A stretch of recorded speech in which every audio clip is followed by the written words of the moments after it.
Breaking tonight after the White House and then the Pentagon refused to call the Taliban a terror group. The question today went to the State Department. I mean, I'm just not sure why you wouldn't just say, of course it's a terrorist attack. Obviously, any attack that kills contractors, that kills individuals who are working there in harm's way is a horrific and a tragedy, but I'm not going to put new labels on it today.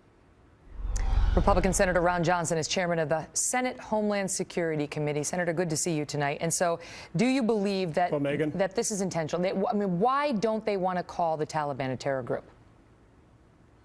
Because they've negotiated with the Taliban. They've negotiated to release Sergeant Bergdahl, and they're going to want to negotiate with them in the future. And you can't negotiate. We don't negotiate with terrorists, but we will negotiate with armed insurgents.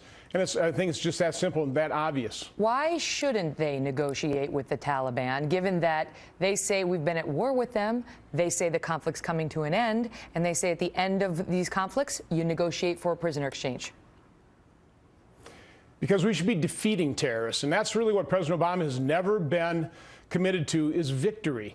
He came into office with the war on terror with basically two goals. He was going to end the war, whether it was over or not, and he was going to close Guantanamo. And now he's trying to accomplish both those goals, but he's not acknowledging reality.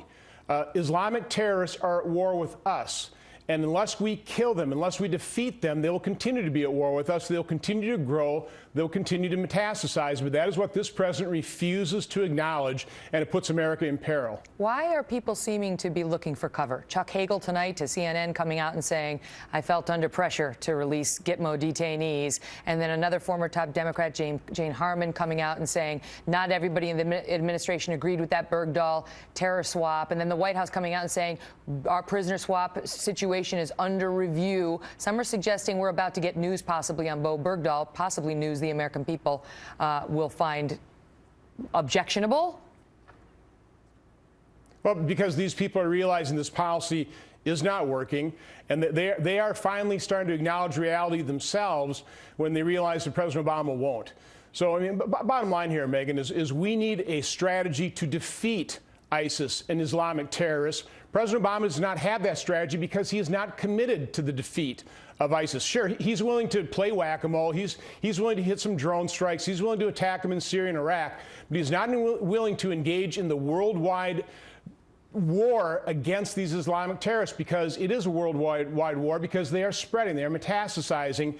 We've always been searching for a needle in a haystack. The problem is there are a lot more needles, and the haystack is growing. Mr. Chairman, good to see you. Thanks for being here tonight, sir. Have a good night. Well, my next guest thinks the mainstream media is remarkably